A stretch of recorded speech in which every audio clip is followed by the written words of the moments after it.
Greetings and salutations, this is Nathan, your nature navigator.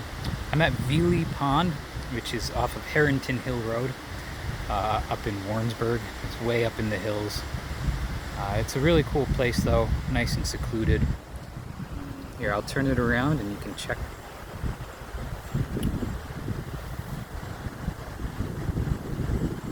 It's a nice breezy day here, so I haven't had too much luck fishing. But this is a good spot to fish. Also just a nice spot to walk around, enjoy the nature, with peace and quiet. You can see there's a beaver lodge over there. In with those dead trees.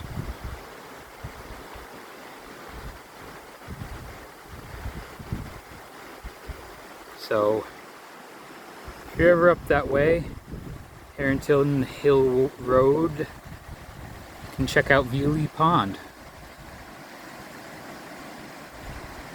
I'm signing out as your nature navigator, but like and subscribe and feel free to check me out.